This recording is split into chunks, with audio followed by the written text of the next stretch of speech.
درود پڑھ دیجیے محمد آل محمد۔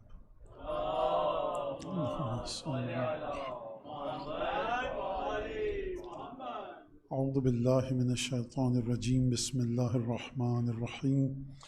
الحمد للہ الذی جعل الحمد مفتاحا لذکرہ وسببا للمزید من فضلہ ودلیلا علی آلائہ وعظمتہ، ثم الصلاة والسلام علی عبدہ وامین وحیہ وخاتم رسلہ سیدنا و مولانا بالقاسم محمد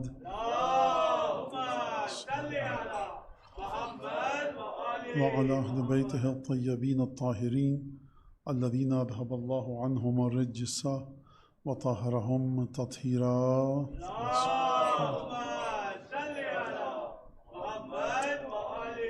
واللعن الدائم على أعدائهم أجمعين، ما بعد، فقد قال الله الحكيم في كتابه المجيد: أعوذ بالله من الشيطان الرجيم، كل نفس ذائقة الموت۔ مشہور و معروف قرآن شریف کی، قرآن مجید کی آیت ہے کہ ہر شخص کو، ہر انسان کو، ہر اس چیز کو جو جاندار ہے، موت کے مرحلے تک پہنچنا ہے۔ اور پروردگار عالم نے بہت زیادہ تاکید کی ہے موت کے مسئلے پر، اور موت کے ساتھ ساتھ جڑا ہوا ہے معاد کا مسئلہ، یعنی قیامت کا مسئلہ، اور اسی کے ساتھ پروردگار عالم نے قرآن مجید میں قبر میں پیش آنے والے مسائل کے بارے میں گفتگو کی ہے۔ آپ جا کر نہج البلاغہ دیکھیے، آپ امام سجاد علیہ السلام کی دعاؤں کو دیکھیے، وہاں پر کہیں نہ کہیں آپ کو برزخ، معاد، قبر کے ساتھ دنیا کے اعمال کو، یہ دونوں ہستیاں امیر المومنین اور چوتھے امام، معاد، قبر، قیامت، برزخ کے ساتھ انسان کی زندگی کو جوڑتے ہوئے دکھائی دیتے ہیں۔ اور اگر آپ ان دعاؤں کا خطبات کا خلاصہ نکالیے تو اس طرح سے سمجھ میں آتا ہے کہ ایک ایک چیز جو انسان یہاں پر انجام دیتا ہے، گناہ یا ثواب، وہ وہاں پر اس کے سامنے رکھا جاتا ہے اور اس کا حساب کتاب لیا جاتا ہے۔ اصال ثواب کی مجلس ہے اور رجب میں واقع ہوئی ہے، لہٰذا مناسب یہ ہے کہ میں بار بار جس مسئلے پہ تاکید کر رہا ہوں کہ جن مومنات کے قضا روزے ہیں وہ اپنے قضا روزوں کو رجب کے مہینے میں ادا کریں قضا کی نیت سے۔ اور ایک اور باریک سی بات، بہت آسان سی، یہ چل رہا ہے 2025، اور ہم جو پچھلا رمضان گزار کے آئے ہیں، جو بھی پچھلا رمضان گزرا ہے، اس میں اگر آپ کے روزے قضا ہیں اور 2022 کے قضا ہیں، 2021 کے کچھ تھے قضا، 2019 کے قضا ہیں، تو سب سے پہلے بہتر یہ ہے کہ آپ وہ قضا روزے ادا کیجئے جو پچھلے رمضان کے ہیں، ماہ مبارک رمضان کے۔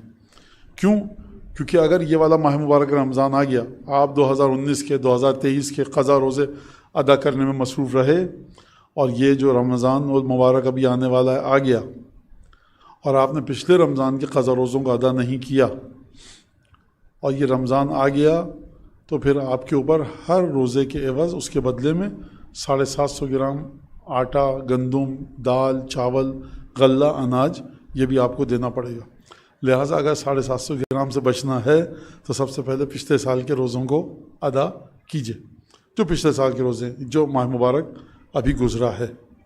اور ماہ مبارک ماہ رجب المرجب میں جمعرات، جمعہ اور ہفتہ، ان 3 دن کے روزوں کے رکھنے کا بہت ثواب آیا ہے اور تاکید آئی ہے۔ لہٰذا اس میں سے 2 جو ہفتہ اور جمعہ ہے، یعنی سنیچر اور جمعہ کا دن، اس میں معمولاً آپ حضرات کی چھٹی ہوتی ہے، تو اس میں آپ اپنے قضا روزے رکھ سکتے ہیں، والدین کے روزے رکھ سکتے ہیں، کسی بھی ایسے رشتہ دار کے جو خونی رشتہ دار ہے جس کا آپ پر حق ہے، اگر اس کے قضا روزے رکھیں۔ والدین کے مولانا روزے قضا ادا ہو چکے ہیں، ہم پر کوئی قضا نہیں ہے، تو ان رشتہ داروں کے دادی، دادا، نانا، نانی، ماموں، چچا، خالہ، پھوپھی، یہ جن کے آپ سے خونی رشتے ہیں، ان کے روزوں کو قضا کیجئے۔ رکھنا ہے آپ کو روزہ تو یہ ان کی نیت سے، قضا کی نیت سے رکھ لیجئے روزوں کو۔ اور قضا روزے کی نیت سے اگر آپ نے روزہ رکھا، فرض کیجئے کل آپ نے روزہ رکھا، کل جمعہ کا دن ہے، آپ نے روزہ رکھا قضا کی نیت سے، آپ کے تھے تو آپ نے اپنے قضا کی نیت کی، کسی اور مومن کے تھے یا مومنہ کے، آپ نے اس کی قضا کی نیت کی۔ تو اب جو قضا کی نیت سے آپ روزے رکھ رہے ہیں، زوال سے پہلے پہلے اگر آپ کا جی نہیں چاہ رہا کہ اب روزے کو مکمل کریں، دل نہیں چاہ رہا، آپ توڑ سکتے ہیں۔ قضا روزہ زوال سے پہلے پہلے آپ بلا کسی شرعی سبب کے توڑ سکتے ہیں. جی نہیں چاہ رہا میرا مکمل کروں روزے کو، مہمان آ گئے دعوت کرنی ہے دوپہر کو ان کی، تو اب میں روزہ رکھوں گا، درست نہیں ہے. لہٰذا آپ نے زوال سے پہلے قضا روزہ آپ اپنا توڑ سکتے ہیں بغیر کسی وجہ کے. اگر زوال ہو گیا تو اب آپ اس وقت تک اپنا روزہ نہیں توڑ سکتے جب تک کوئی شرعی عذر نہ ہو. یہ بات واضح ہو گئی. کثرت کے ساتھ لا الہ الا اللہ، کثرت کے ساتھ درود محمد آل محمد پر ماہ رجب میں، کثرت کے ساتھ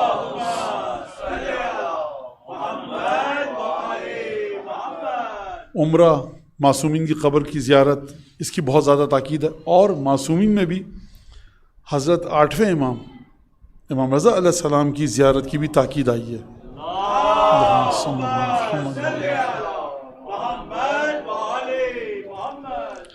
اور پھر اس کے بعد آپ جا کر دو باتیں ہیں. ایک دفعہ آپ جاتے ہیں مفاتی کو کھولتے ہیں، وقت نہیں ہے مولانا میرے پاس تو اعمال کرنے کا، لیکن میں مطالعہ کر لیتا ہوں. تو ایک شخص مطالعہ کرتا ہے مفاتی میں، کس کا؟ رجب کے اعمال کا. کرنا تو نہیں ہے، کر تو نہیں سکتے، زندگی ایسی نہیں ہے، بہت مصروف ہے، دیکھ لیں. تو یہ اس شخص سے بہتر ہے کہ جو نہیں کر رہا لیکن پڑھ بھی نہیں رہا مفاتی میں. غور کیا آپ نے؟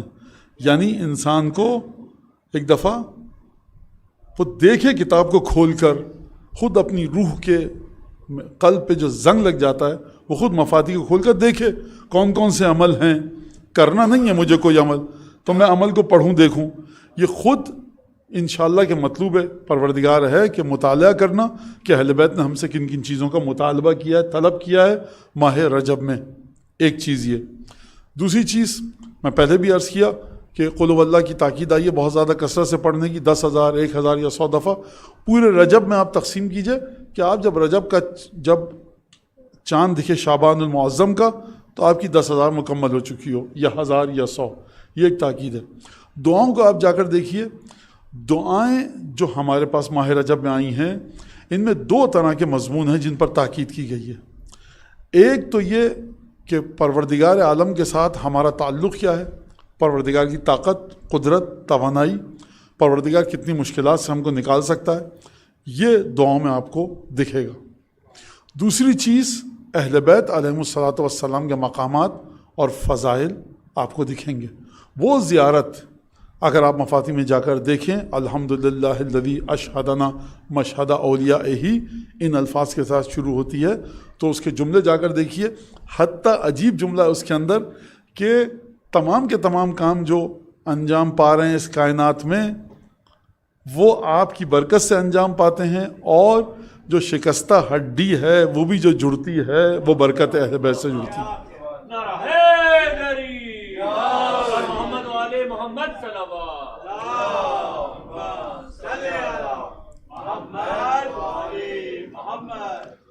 اور ایک دعا جو آپ سب پڑھ رہے ہیں، اللہم انی اسألک الصبر الشاکرین لک وعمل الخائفین منک ویقین العابدین لک. یہ دعا جو رجب کے اعمال میں ہے، آپ اس کا ترجمہ پڑھیے، جا کر دیکھیے کہ ان میں وہ چیزیں آپ کو ملیں گی کہ جن چیزوں کی آپ کو ایک با ایمان زندگی گزارنے کے لیے ضرورت ہے. ایک دفعہ آپ دعا پڑھیے، اس کا اثر ہوگا، لیکن دعا پڑھیے. اگر آپ کا جی چاہ رہا ہے ترجمے کے ساتھ پڑھیے، اگر آپ کا جی چاہ رہا ہے ترجمہ بھی پڑھ سکتے ہیں. ثواب وہ نہیں ہوگا جو عربی پڑھنے کا ہے، کیونکہ معصومین کی زبان سے، زبان مبارک معصوم سے جو جملے ادا ہوئے ہیں وہ عربی میں ادا ہوئے ہیں. آپ کب کہیں گے میں نے دعائے کمیل پڑھی؟ کہ جب آپ عربی کے الفاظ کے ساتھ پڑھیں. اب اگر آپ اردو میں پڑھیں، سندھی، سرائکی، بلوچی، ہندی، سنسکرت میں پڑھیں تو آپ کیا کہیں گے؟ میں نے دعائے کمیل کا ترجمہ پڑھا. آپ یہ نہیں کہہ سکتے میں نے دعائے کمیل پڑھی. حکم کیا ہے دعائے کمیل پڑھنے؟ بہت آسان سی بات ہے سمجھنے کے لیے. آپ نے کہا شروع خدا کے نام سے جو رحمان الرحیم ہے اور بہترین رحمت والا ہے، کہہ دو کہ اللہ ایک ہے، اللہ صمد ہے، نہ اس نے کسی کو پیدا کیا نہ وہ کسی سے پیدا ہوا، اس کا کوئی ہمسر اور ہمتا اور ہم پلہ نہیں ہے. ایک دفعہ پھر دوبارہ آپ نے ترجمہ کیا پڑھ رہے ہیں آپ؟ مولانا قل اللہ پڑھنے کا ثواب ہے. آپ یہ قل اللہ پڑھ رہے ہیں، قل اللہ کا ترجمہ، مولانا وہی بات ہے. اگر وہی بات ہوتی تو سنسکرت میں ترجمہ الگ ہے، اردو میں الگ ہے، انگریزی میں الگ ہے. وہی بات وہی ہے جو وہاں سے نازل ہوئی ہے. لہٰذا یہ ایک بات آپ کے ذہنوں میں رہے کہ آپ ترجمہ پڑھیں. آپ کسی ملک کے صدر، بادشاہ، سلطان، اس کی تقریر پڑھیں، اگر اردو میں آپ نہیں کہہ سکتے میں وہی تقریر پڑھ رہا ہوں، میں ترجمہ پڑھ رہا ہوں. مولانا ترجمہ پڑھنے کا کوئی فائدہ نہیں ہے. ترجمہ پڑھنے کا ثواب شاید اس عنوان سے مل جائے کہ آپ کا دل متوجہ ہو رہا ہے قرآن کے مفہوم کی طرف، شاید اس عنوان سے ملے، لیکن آپ کو اس ذکر کا ثواب نہیں ملے گا. پروردگار تو محمد آل محمد پر درود و سلام بھیج، پروردگار تو محمد آل محمد پر درود و سلام بھیج. کیا ہم اس کو صلوات میں شمار کر سکتے ہیں؟ سرکار اگر یہ ہو گیا تو کوئی چیز باقی نہیں بچے گی. جس کا جو جی چاہے گا اس زبان میں پڑھے گا. مولانا خدا کو تو تمام زبانیں آتی ہیں، تو پھر اس نے عربی میں کیوں کہا کہ حکم ہے ہمیں؟ اب اس کی ایک الگ بحث ہے سرکار. اس کے یہ وہ جگہ نہیں ہے جہاں پر میں اس کے بارے میں گفتگو کروں، لیکن آپ کو پڑھنی چاہیے عربی. ترجمہ پڑھنا کسی مرضی نہ حرام نہیں کہ آپ ترجمہ بھی پڑھیے، لیکن ثواب وہ نہیں ملے گا جو بعین ہی امام کی زبان مبارک سے نکلے ہوئے الفاظ پر. ہر جگہ یہی چیز ہے، زیارات کے اندر، دعاؤں کے اندر، تمام چیزوں میں. تو میں نے کیا عرض کیا، 8ویں امام کی زیارت کی تاکید آئی ہے. سید الشہداء کی زیارتیں تو الحمدللہ ہیں کافی تعداد میں، اور پھر اس کے بعد 27 رجب کو امیر المومنین سلام اللہ علیہ کی زیارت آئی ہے.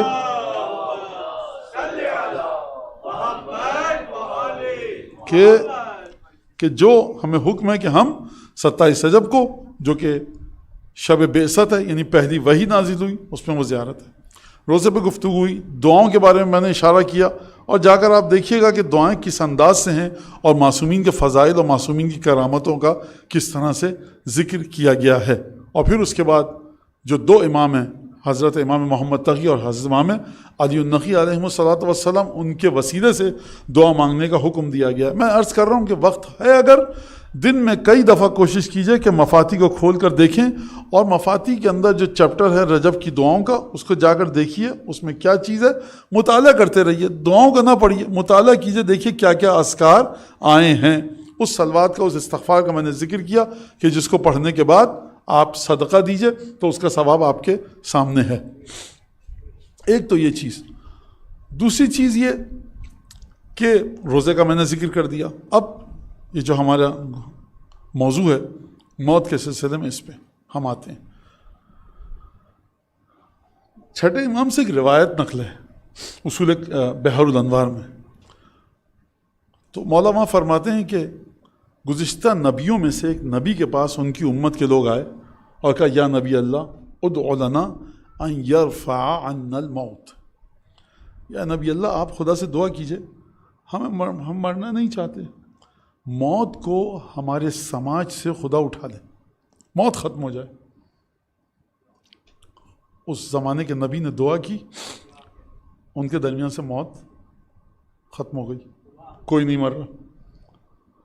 یہاں تک کہ چھٹے امام فرماتے ہیں، یہاں تک کہ گھر چھوٹے پڑنے لگے، قصبے چھوٹے پڑنے لگے، گھروں کی تعمیر ممکن نہیں رہی.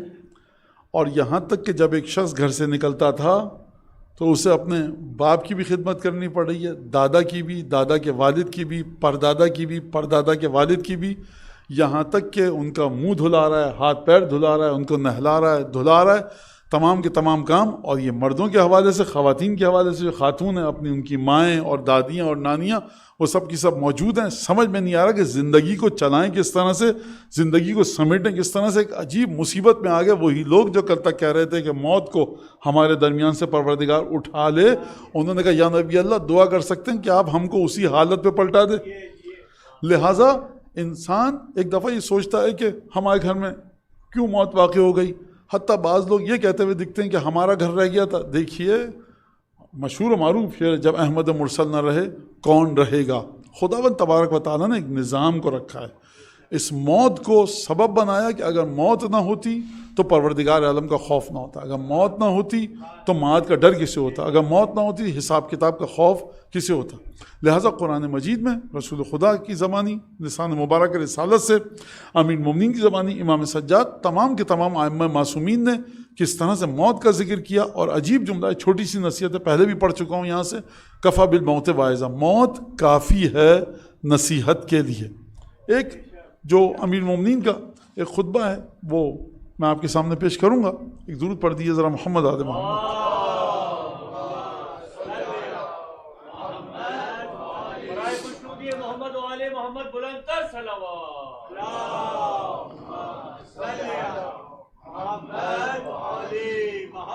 ختمی مرتبہ سے جو ایک جملہ بڑا عجیب سا آتا ہے، فرمایا افضل الزہد ذکر الموت، افضل الذکر ذکر الموت، افضل الزہد ذکر الموت.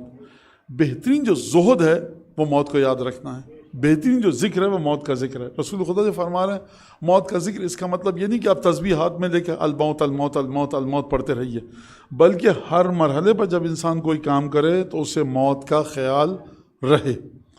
اور ہمارے بعض علماء سے کہ جو ابھی جن کا 40-50 سال پہلے انتقال ہوا، بقول ان کے شاگردوں کے، کہ 2 جملے بہت زیادہ ان کی مجلسوں میں جب ہم بیٹھتے تھے، محفلوں میں جا کر ان سے پوچھتے تھے سوال حدیث تفسیر کسی چیز کے متعلق، تو ذرا سا جب مسئلہ آگے بڑھتا تھا اور مقام بحث کا ایسے مقام پر پہنچ جاتا تھا کہ جہاں غیر معصوم جواب نہیں دے پاتا، اور اگر جواب دے گا تو فضول کی ایک بات ہوگی، تو قبلہ آیت اللہ فرماتے تھے کہ مجھے نہیں پتا اس سے آگے کیا جواب ہوگا. ایک تو یہ بہت سننے میں آتا تھا، دوسری یہ چیز کہ ہمارے سامنے ابد ہے، ہمارے سامنے ابد الآباد ہے، ہمارے سامنے وہ زندگی ہے جو کبھی ختم نہیں ہوگی.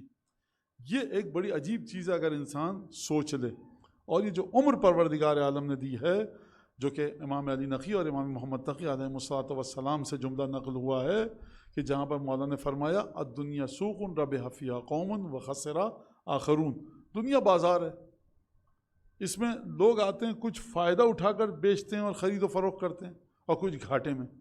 دنیا میں کیا چیز بیچی جاتی ہے، دنیا میں کیا چیز خریدی جاتی ہے؟ امام نے یہ نہیں فرمایا کیا چیز بیچی جاتی ہے، کیا چیز خریدی جاتی ہے. امام کہہ رہے ہیں کچھ لوگ آئے، انہوں نے گھاٹے کا سودا کیا، کچھ نے فائدے کا سودا کیا. تو امام کی مراد چاول بیچنے والے سے، گندم بیچنے والے سے، سونا یا چاندی بیچنے والے سے. امام کی مراد ہے اپنی عمر کو بیچنے والے سے. آپ چاہے آیت اللہ ہیں، چاہے آپ نماز پڑھیں، چاہے آپ نماز نہ پڑھیں، آپ کوئی سی زبان بولیں، آپ دنیا کے کسی خطے میں رہیں، آپ کسی ملک کے صدر ہیں یا وزیر اعظم، آپ رکشہ چلاتے ہیں یا جہاز اڑاتے ہیں، آپ سب کے پاس ایک چیز مشترک ہے، وہ ہے زندگی. اور زندگی کا مطلب ہے عمر. یہ عمر انسان کہاں پر اپنی لگا رہا ہے. لہٰذا اسی وجہ سے جو عمر کا بہترین حصہ ہے نوجوانی اور جوانی، وہاں پر اگر کوئی بہترین عبادت کرتا ہے تو اس کے بارے میں یہ کہا گیا کہ نزدیک ہے کہ یہ انبیاء سے جڑ جائے نوجوانی کے ایام میں. اور اگر جوانی کے عالم میں کوئی بہترین اور خوبصورت عبادت کرتا ہے، کیونکہ یہ اپنی عمر کو بیچ رہا ہے. خوب توجہ کیجیے گا، میں اس کو مثال دوں، آپ کے سامنے مثال دوں. آپ کے گھر میں بہترین لذیذ کھانا پکا ہوا تھا، آپ کو بھوک لگ رہی تھی، بہترین کھانا، اس کی سینی، رکابی، پلیٹ، تشتری آپ کے سامنے آئی. اچانک ایک مستحق دکھا جو آپ کو یقین ہے کہ آپ سے زیادہ بھوکا ہے. جو بہترین، آپ گلی میں نہیں تھے، آپ گھر میں تھے، وہ جو بھوکا شخص جا رہا تھا اس کو نہیں پتا تھا کہ آپ کے گھر میں اتنا خوش مزہ، خوش لذیذ اور لذیذ کھانا پکا ہے. ایک دفعہ اس نے آواز دی، آپ نے وہ کھانا اٹھا کر اس کو دے دیا. یہ جو آپ نے صدقہ دیا ہے اس کو، یہ کھانا جو آپ نے اس بھوکے کو دیا ہے، یہ وہ کھانا نہیں ہے جو آپ پیٹ بھر چکا تھا، آپ کا گھر میں بچا ہوا کھانا تھا، تازہ تھا، اچھا تھا، خوشنما، لذیذ تھا، وہ آپ نے فقیر کو دیا. آپ کو بھوک لگ رہی تھی، بہترین وقت پہ آپ کھانا کھا سکتے تھے، آپ نے وہ کھانا فقیر کو دے دیا.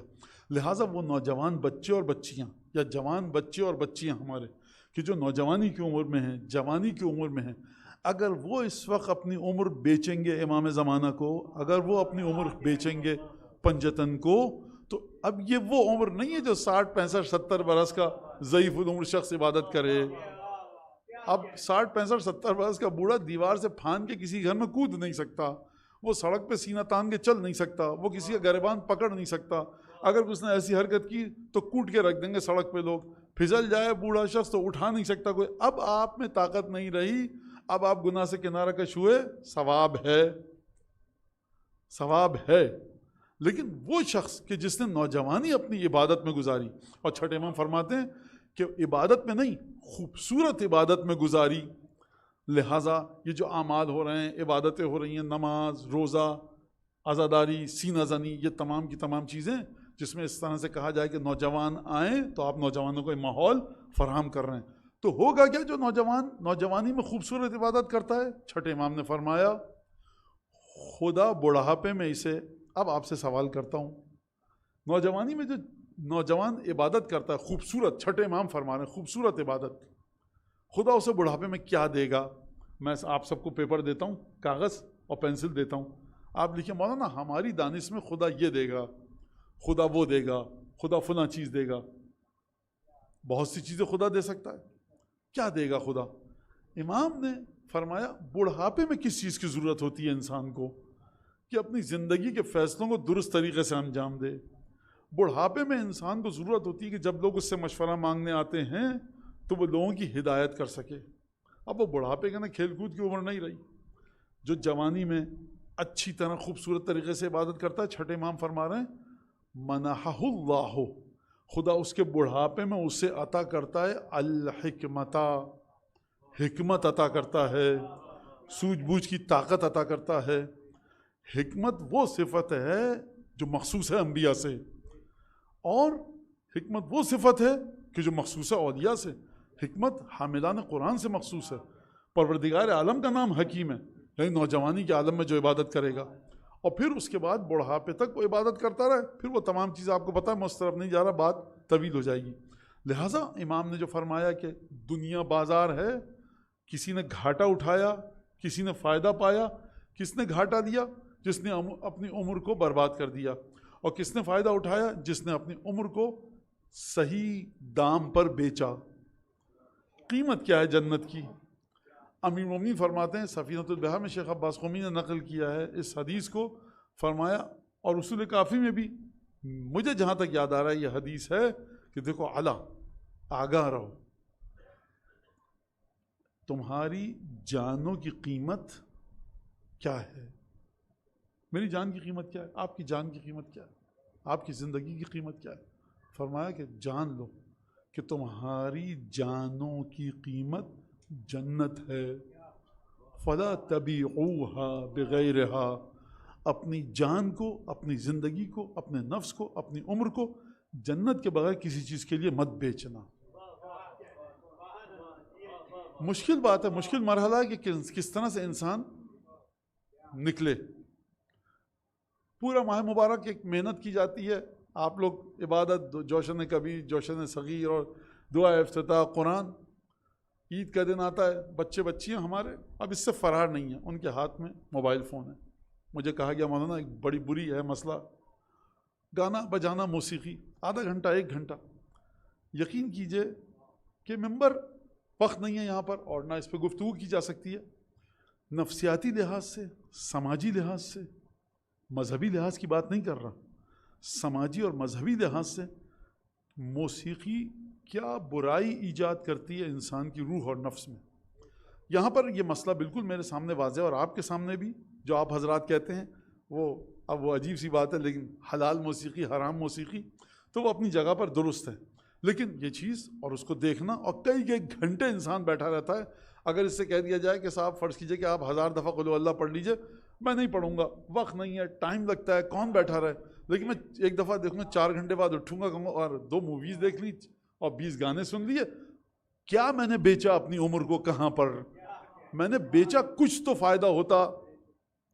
خوب توجہ کیجئے، کوئی فائدہ نہیں ہوا، جہنم کمائی. یہ بچوں کے لیے کچھ گفتگو تھی.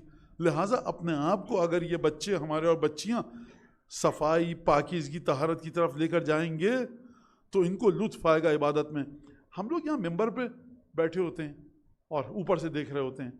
کبھی کبھی بعض جگہوں پر جاتے ہیں، بچے بیٹھے ہوئے ہیں. اب ممبر پہ میں صرف نہیں، کوئی بھی عالم، ذاکر، خطیب بیٹھا ہے، ممبر پہ دیکھ رہا ہے، اس کو اتنا کمسن بچہ نظر آتا ہے کہ عالم سمجھتا ہے کہ یہ مجلس 2% بھی نہیں سمجھ رہا. اتنا چھوٹا بچہ ہے، کیا سمجھے گا؟ آیات، ترجمہ، استدلال، یہ بیٹھا ہوا ہے لیکن بڑے غور سے سن رہا ہے. ٹھیک ہے، مولا کی محبت میں سن رہا ہے کہ مولانا کوئی ایسی بات کہتی ہے مجھے سمجھ میں آئے.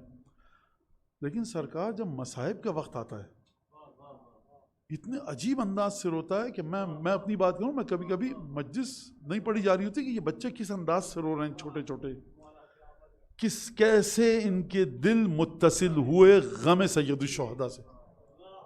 سوال ہے، آپ عمر نوح اگر آپ کو چاہیے آپ لے لیجئے، آپ اس سوال کا جواب نہیں دے سکتے. اس سوال کا جواب صرف ہے کہ لطف خدا. لطف خدا کیسے جڑا ان سے؟ ماں باپ نے عبادت کی، ماں باپ نے توسل کیا، ماں باپ کے دل میں محبت تھی. یہ اپنے آج کل کی زبان میں خون میں لے کر، جینیٹکلی جینز میں لے کر، ڈی این اے میں لے کر پیدا ہوئے بچے، محبت حسین ابن علی. لہٰذا یہ معمولی چیز نہیں ہے بالکل.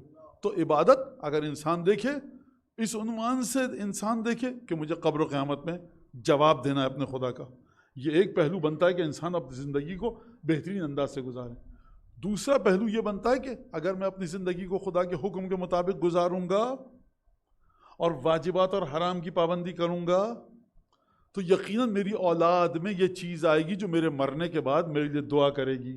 امیر المومنین نے کیا فرمایا؟ 6 چیزیں ایسی ہیں جو انسان کی آنکھ بند ہوگی فوراً اس کو ثواب ملنے لگے گا۔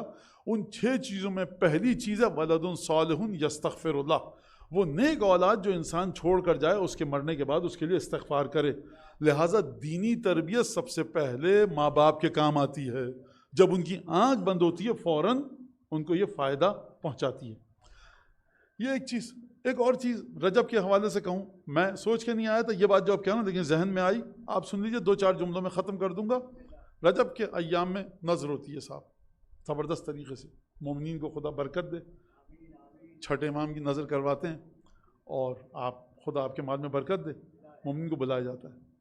دیکھیے اس نذر کو نذر امام صادق سلام اللہ علیہ آپ کہتے ہیں۔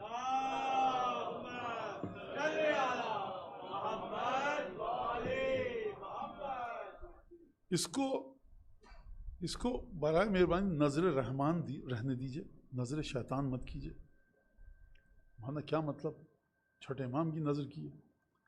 چھٹے امام کا مطلب یہ نہیں کہ آپ نے ہاتھ اٹھا کر قلم قل اللہ پڑھ دی، امام صادق اس کو قبول کیجئے۔ اصلاً مرد عورت بالکل مکس، کوئی رستہ جدا نہیں ہے، مردوں کو شعور نہیں ہے بالکل، خواتین اتر رہی ہیں کنارے پہ ہو جائیں، یہ تو تمیز ہے، کچھ ادب ہے۔ ارے مولانا وہ تو پردہ وردہ، وہ پردہ نہیں کر رہے بھائی، آپ بچوں کو ہم کیا سکھانا چاہ رہے ہیں؟ تمیز تہذیب؟ کیا ہم اس کلچر سے اٹھ کے آئیں کہ جہاں پر خاتون آ رہی ہو تو ہم سینہ تان کے رستے میں کھڑے ہو جائیں؟ اور صاحبان نظر جو نظر کر رہے ہیں ان سے بھی درخواست ہے، ایک کام سے آپ کے تمام برکتیں ختم ہو جائیں گی، ایک کام سے آپ کی تمام برکتیں ختم ہو جائیں گی۔ وہی مکے کی مٹی تھی، اس سے بت بنے، منہ کے بل گرایا گیا۔ وہی مکے کی مٹی تھی، اس سے خانہ کعبہ بنایا گیا، آپ جا کر چومتے ہیں۔ لہٰذا آپ اس بات کو دیکھیے، کبھی کبھی طہارت اتنی شدید ہوتی ہے کہ نجاست کو فنا کر کے رکھ دیتی ہے، کبھی کبھی نجاست اتنی شدید ہوتی ہے کہ طہارت کو ختم کر کے رکھ دیتی ہے۔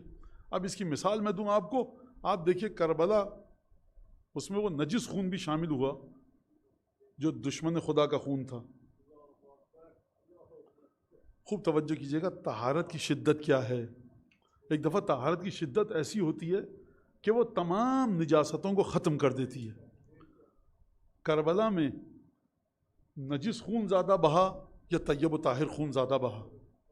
دشمن کی تعداد زیادہ تھی، نجاست زیادہ ہے، یہاں پر نجس لوگ زیادہ یہاں مرے ہیں، لیکن کربلا کی جو زمین ہے کتنے فرسخ تک ایک طہارت سید الشہداء ایسی ہے کہ جس نے ہر نجاست کو فنا کر کے رکھ دیا۔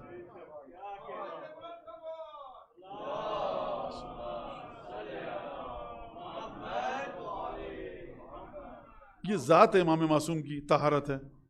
واقعہ آپ کے سامنے ہے، جو لوہار تھا اس کی بیوی مر گئی، اس کو ایک قبرستان میں دفن کیا گیا، جلدی جلدی بتاؤں۔ اور پھر ایک صاحب تھے، ان کا دوست تھا، وہ اس زمانے میں جو ایران کا بادشاہ تھا اس کے ڈپارٹمنٹ میں تھا، زبردستی لوگوں سے ٹیکس اور وصول کرنا پیسہ، تو وہ ظاہر سی بات ہے کہ اس میں کون پاک و صاف رہ سکتا ہے، تو وہ مر گیا، اس کو دفن کر کے آئے۔ اس نے خواب میں دیکھا کہ بہت نعمتوں میں قبر کشادہ، کہا تمہاری حرکتیں اور کام تو ایسا نہیں تھا دنیا میں، یہ تمہاری قبر کشادہ کیسے ہو گئی اتنی؟ شیخ عباس قمی نے مفاتیح میں واقعہ لکھا ہے، کہا کہ اصل میں مسئلہ یہ کہ فلاں لوہار کی زوجہ بیوی کا انتقال ہوا ہے کل، اس کو ہمارے قبرستان میں دفن کیا گیا۔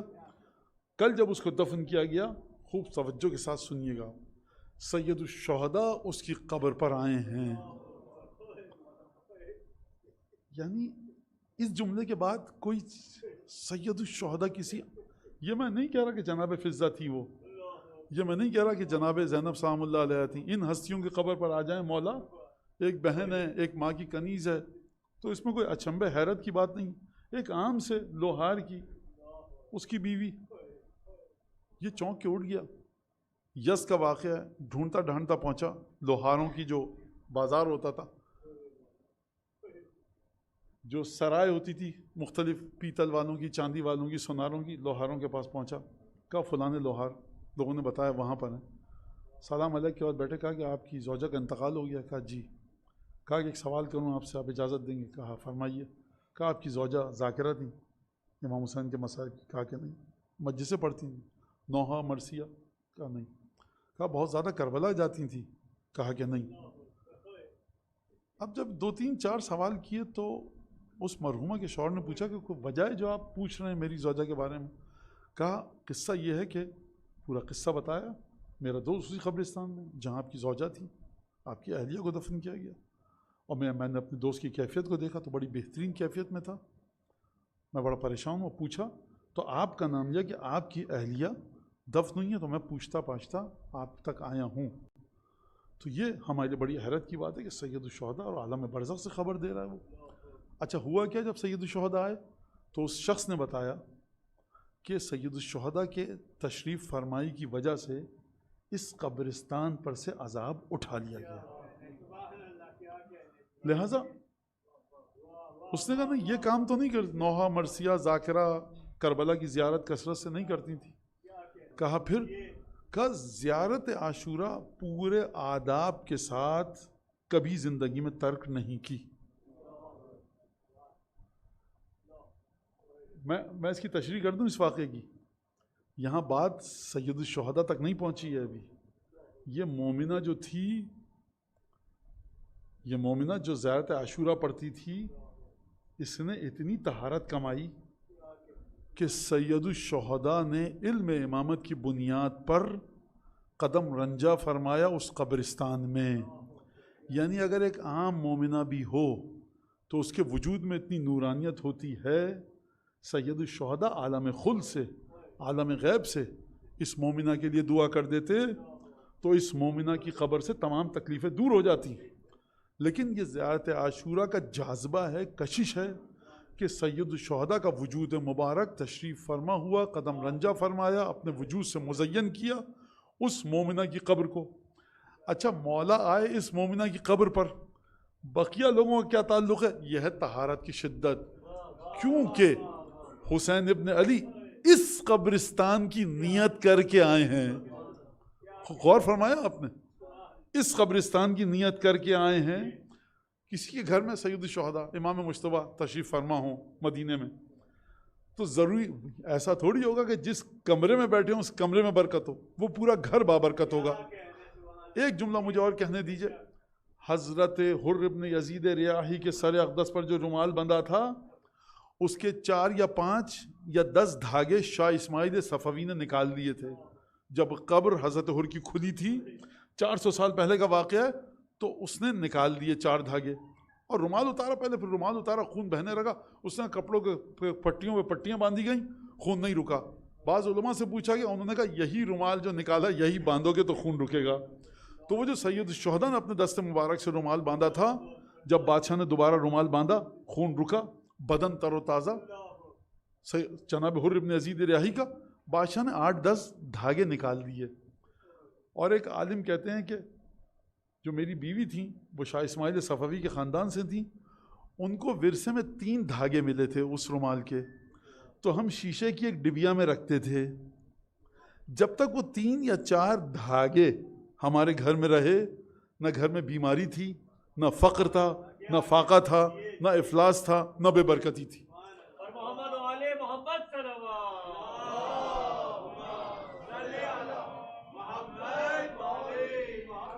تو طہارت کیسے طہارت لائی جائے؟ یہی طہارت جو اہل بیت کی ہے۔ اہل بیت ہم سب کو پتہ ہے، اہل بیت نے یہ کام مت کرو، یہ کام کرو۔ جس گھر میں زیادہ سے زیادہ وہ کام کیا جائے جو اہل بیت نے کہا کرو، اور زیادہ سے زیادہ ان کاموں کو چھوڑا جائے جس میں اہل بیت نے کہا نہ کرو، تو وہ گھر بابرکت ترین گھر ہے۔ امام آبا قبا کی شرط نہیں لگائی معصومین نے، اپنے گھر میں تعلیمات اہل بیت کو زندہ کیجئے۔ اور یہی وہ مرحلہ ہے کہ جس کے بارے میں معصومین سے لفظ ملتا ہے ہم کو، العدیلہ، اللہم انی اعوذ بک من العدیلۃ عند الموت۔ پروردگار میں تجھ سے پناہ مانگتا ہوں، کس چیز کی؟ اس چیز کی جو مجھ سے چھن جائے۔ العدیلہ یعنی وہ کہ جو گھوم جائے، یا دور ہو جائے یا واپس لے لی جائے. کہا یا ابن رسول اللہ کیا چیز ہے یہ عدیدہ جس سے آپ پناہ مانگتے ہیں جو چھن جائے؟ کہا ایمان سے پناہ مانگتا ہوں کہ میرا ایمان موت کے وقت نہ چھنے. یہ کیسے ہوگا یا ابن رسول اللہ؟ کہا تمہارا ایمان دو طرح کا ہے، ایک وہ جو تمہارے دلوں میں گڑ چکا ہے، موت بھی اس ایمان کو تم سے نہیں چھین پائے گی، اور ایک وہ ایمان ہے کہ جو دلوں میں گڑا نہیں ہے، جڑ گہری نہیں ہے، اوپر ہی اوپر مرحلے سے ہے. یہ وہ ایمان ہے جو چھن جائے گا. لہٰذا اس کے لیے انسان کیا کرے؟ اب سمجھ میں آتا ہے یہ رجب، شعبان، ماہ مبارک، زیارتیں، صدقات، خیرات، واجبات کی پابندی، حرام سے بچنا. تو یہ بات ہو رہی تھی. بات کہاں سے چلی تھی؟ کنڈوں کی نظر سے. پہلی بات تو یہ دیکھیے، آپ دیکھ رہے ہیں بہت زیادہ نظر ہو چکی ہے. اب زبردستی مومنین آ جائیے، ایک چمچہ کھا کے چلے جائیے. وہ ایک چمچہ کھا کے تو چلا جائے، لیکن آپ کا گھر اتنی دور ہے کہ وہ آئے گا، وہ نہیں آ سکتا. آفس سے آئے کبھی کبھی ناممکن ہو جاتا ہے، اتنی نظریں ہو رہی ہوتی ہیں. کیا کیا جائے اس میں؟ اور پھر اس کے بعد اگر کوئی نہیں آئے، یہ مسلسل شکایتیں آتی ہیں میرے پاس کہ مولانا مجلس میں نہیں گئے، ان کا تو چہرہ انہوں نے ہماری طرف نہیں دیکھا، منہ پھیر لیا، سلام کا جواب نہیں دیا، مجلس میں نہیں آئے ہمارے یہاں. بھائی ایام اعظام میں مجلسوں کی بھرمار ہے. بتا دیا یہ وجوہات تھیں، بیمار ہو گئے تھے، فلاں جگہ گئے، وہاں سے نہیں پہنچ سکے، دیر ہو گئی، تھکے ہوئے تھے، طبیعت خراب ہو رہی تھی، بدن میں رمق نہیں تھی. خصوصاً خواتین 7-8 بجے صبح سے 9 بجے، نہ جانے مجھے نہیں پتا کب سے مجلسیں ہو رہی ہیں، مشرق مغرب شمال جنوب، نظر کے اندر بھی ہمارے یہاں نظر میں نہیں آئے. آپ نہیں آئے، ہم بھی آپ کیا نہیں آئیں گے. یعنی ادھار چکانے کا سب سے بہترین چیز کیا ہے؟ چھٹے امام کی نظر. ہمارے ذاتی جھگڑے چکانے کی سب سے بہترین جگہ کیا ہے؟ مولا حسین کی مجلس.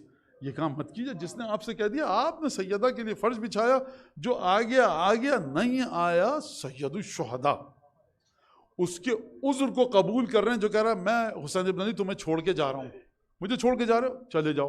اور یہاں پر سید الشہداء کے، میں نہیں کہوں گا کہ سید الشہداء خادم، کیونکہ بہت بڑا عنوان ہے یہ. انشاءاللہ کہ آپ سب خادم ہوں. ہم مجلس کر رہے ہیں. ذاکر کون ہے؟ سلمان فارسی ہے کوئی ذاکر؟ بیٹھے ہوئے شخص جو نواب اربعہ ہیں کون ہے؟ ہم اور آپ بیٹھے ہیں. یہاں پر مجلس میں نہیں آیا صاحب، چہرہ بگڑ گیا. عجیب ہے. یعنی سید الشہداء کے خود واقعہ کربلا سے زیادہ افضل میرے گھر کی مجلس ہے نظر کے اندر. اور پھر اس کے بعد خواتین و مردوں کا میل جول، اختلاط، جس کو آپ کہتے ہیں مکس گیدرنگ. خواتین آئیں، اور میں اب بولنا نہیں چاہتا، لیکن نظر میں جانے سے پہلے آئینے کے سامنے کھڑا کر کے اپنے آپ کو دیکھیں کہ ہم چھٹے امام کی نظر کھانے جا رہے ہیں.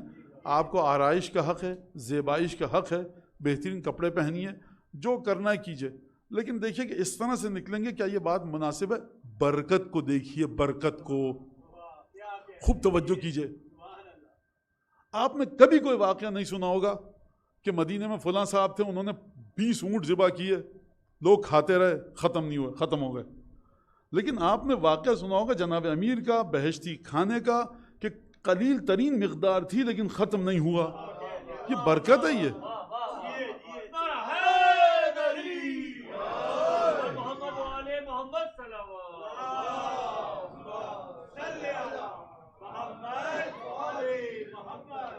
برکت کو دیکھیے، سمجھیے اس بات کو.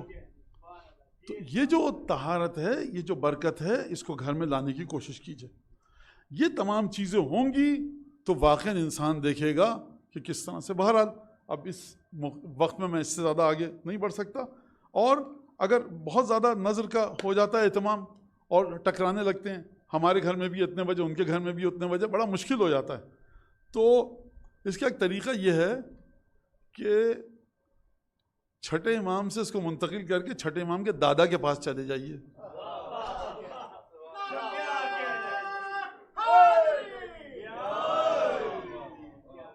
مطلب میں نے کیا کہا؟ چھٹے امام کے دادا کے پاس چلے آئیے، یعنی کہاں جائیے؟ یعنی غدیر کے دن پہ رکھ لیجئے. ٹھیک ہے، غدیر کے دن رکھ لیجئے آپ اس کو، کوئی حرج نہیں ہے. اور 3 شعبان بھی مولا ہی ہمارے ایک دنیا میں آئے تھے، 15 شعبان بھی ایک مولا آئے تھے دنیا میں، 15 ماہ مبارک کو. تو جب آپ دیکھ رہے ہیں، انسان دیکھ رہا ہے کہ جب ایک چیز ہو رہی ہے تو وہاں سے نکل آئے. مومنین کے لیے مشکلات کا باعث نہ بنے. اور میری یہ درخواست ہے کہ کس طرح سے اس ماحول کو رکھا جائے، اور کس طرح سے کہ بے پردگی کے حوالے سے. بہرحال آپ دنیا میں جیسا آپ کو گھومنا ہے، آپ بھی خوش، آپ کا شوہر بھی خوش، جیسے گھومنا ہے.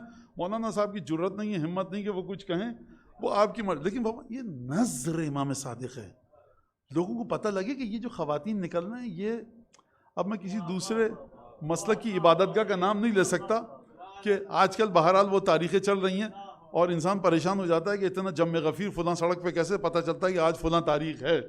تو پتہ لگے کہ یہ لوگ نظر سے نکل رہے ہیں. اس سے زیادہ میں کیا کہوں. اب یہاں پر امیر المومنین سے پوچھا گیا یا علی صف لنا الموت، موت کے بارے میں ہم کو بتائیے. اب سوال یہ ہے کہ جب میں آپ سے کہوں کربلا کے بارے میں بتائیے اور آج تک آپ کربلا گئے ہی نہ ہوں، آپ کیسے بتائیں گے؟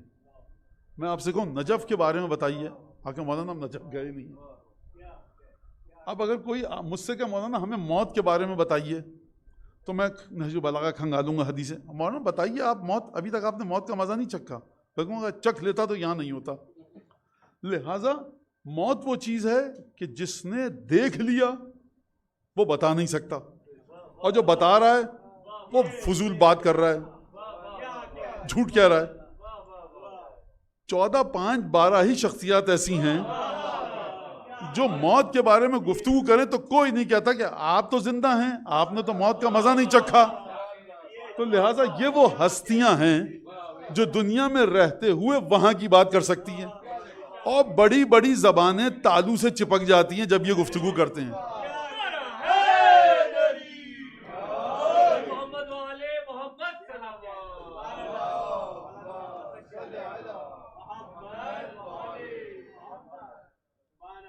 فرمایا امین علی الخبیر سقطتم، تم نے جو مجھ سے موت کے بارے میں پوچھا ہے اس سے پوچھا ہے جو آگاہی رکھتا ہے.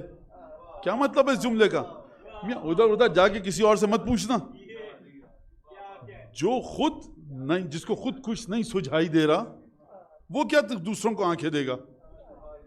خیر، ہوا عہد و ثلاثۃ امور یرد علیہ، 3 چیزوں میں سے ایک موت 3 طرح کی ہوتی ہے. فرمایا اما بشارۃ بنعیم الابد، یا تو خوشخبری ہوتی ہے ہمیشہ کی نعمتوں کی، جیسے مومن مرا بہترین نعمتوں کی خوشخبری. و اما بشارۃ العذاب الابد، یا اسے خبر دی جاتی ہے خوشخبری کی تلاش میں تھے، یہ لو خوشخبری ہمیشہ کے عذاب کی. و اما بتحزین و تحویل، یا اسے غم اور خوف کے مرحلے پر رکھا جاتا ہے. غور کیا آپ نے؟ یا چلا جائے یہ شخص جو مرا عذاب میں ہمیشہ کے لیے، یا چلا جائے کہاں پر؟ ہمیشہ کے ثواب میں، بہترین نعمتوں میں. ایک تیسرا بھی ہے، وہ تیسرا کیا کرتا ہے؟ وہ تیسرے کی خصوصیت یہ ہے کہ تحزین و تحویل. امیر المومنین کے جملے ہیں، امیر المومنین کے جملے ہیں، خوب غور سے سنیے گا. فرمایا یا اسے غم اور ڈر میں مبتلا کیا جاتا ہے برزخ میں. وَأَمْرٍ مُبْهَمٍ، اسے ایک بے یقینی کی کیفیت میں رکھا جاتا ہے. لا یدری من ای الفرق ہوا، اس کی سمجھ میں نہیں آتا برزخ میں کہ مجھے عذاب کی طرف دھکیلا جائے گا یا ہمیشہ رہنے والی جنت کی طرف. ختم ہو گئی بات، یہ واضح نہیں سمجھ میں آئے گا. اب ایک اور ہے، اما ولینا، لیکن جو ہمارا ولی ہوگا، والمطیع لامرنا، جو ہمارے ہر امر کے سامنے سر کو جھکا کر اطاعت کرے گا، فہو المبشر بنعیم الابد، وہ ہے جسے خوشخبری دی جائے گی ہمیشہ کے ثواب کی اور ابدی نعمتوں کی. واما عدونا، ہمارا جو دشمن ہوگا، فہو المبشر بعذاب الابد، اسے ہمیشہ کے عذاب کی خوشخبری دی جائے گی. اب وہ رہ گیا جس کے بارے میں مولا نے فرمایا وہ شخص کہ جس کا امر مبہم ہے، جو شک کی کیفیت میں ہے، جس کے بارے میں نہیں پتا کہ یہ کہاں جائے گا. اب مولا فرماتے ہیں اگر یہ ان لوگوں میں سے ہوگا، من المسرفین ہے ہمارا، لیکن المؤمن المسرف یہ وہ ہے کہ جس نے وہ خطرناک گناہ کیے ہیں کہ جس کا روایات میں ذکر موجود ہے. کچھ گناہ ایسے ہیں انسان مومن رہتا ہے لیکن مسرف ہو جاتا ہے. ایک ہے گناہ گار، وہ مومن جو مسرف نہیں ہے، اس کو کچھ تکلیفیں دی جائیں گی اور پھر جب قیامت ہوگی تو یہ جنت میں جائے گا. ایک مومن ہے جو مسرف ہے، مرحلہ اسراف پر ہے. اسراف کا مطلب آپ جانتے ہیں، یہاں پر کچھ خاص گناہ ہیں، یعنی آسانی سے میں کہوں تو ایسے گناہ مقدار، کمیت اور کیفیت، کوالٹی اور کوانٹٹی میں اس نے ایسے گناہ کیے ہوں گے کہ عالم غیب میں کہا جائے گا یہ مومن مسرف ہے. اب جناب امیر کیا فرماتے ہیں؟ لا یدری ما یعول حالہ، اس کو کچھ نہیں پتا مومن مصرف کو کہ اس کا ہوگا کیا. اچھا، یاتیہ الخبر مبہما مخوفا یا مخوفا، جب اس کے پاس پیغام آئیں گے، جب یہ میدان قیامت میں جائے گا تو اس کے پاس ایسی خبریں آئیں گی، نہ یہ کہا جائے گا کہ تم مسلسل رہنے والی جنت میں جاؤ، نہ اس کو بھیجا جائے گا جہنم کی طرف. یہ خوف، ڈر، شک، گھبراہٹ، پریشانی، اضطراب، قلق ایک ایسی کیفیت میں رہے گا. مومن و مصرف کی بات ہو رہی ہے، خوب توجہ کیجیے گا. یہ گھبراہٹ میں رہے گا، سمجھ میں نہیں آ رہا کیا ہے. اب چاہنے والے، پوچھنے والے کے دل میں یہ سوال آیا، یا علی یہ جو پریشان رہے گا، یہ جو حیران، گھبراہٹ، اضطراب، قلق، خوف، ڈر میں رہے گا، اس کا ہوگا کیا؟ یہ 100% مومن سے ہے. یہ سلمان، ابو ذر، مقداد، عمار، خاتون اگر ہیں جناب فضہ، ام ایمن، ان ہستیوں کے ساتھ جائیں گی. اسما بنت امیس کے ساتھ جائیں گی. جناب خدیجہ کی کنیزوں میں سے شمار کیا جائے گا مومنات کو. مومنین چلے گئے ابو الفضل عباس کی خدمت میں، سلمان کی خدمت میں. یہ جو آپ نے یا علی یہ جو ذکر کیا، یہ جو مومن ہے لیکن مصرف ہے، یہ کہاں پر جائے گا؟ لگتا ہے پوچھنے والے کے ذہن میں سوال تھا، یا جناب امیر المومنین نے اپنے علم غیب سے جواب دیا. فرمایا جناب امیر المومنین نے، یہ جو مومن مصرف ہے، لن یسویہ اللہ باعدائنا، ہے مصرف، گناہ بہت کر چکا ہے، لیکن خدا اسے تب بھی ہمارے دشمنوں کے برابر نہیں رکھے گا. اور یہ جہنم میں جائے گا، یخرجہ من النار، خدا اسے جہنم سے نکالے گا. کیسے نکالے گا؟ بشفاعتنا،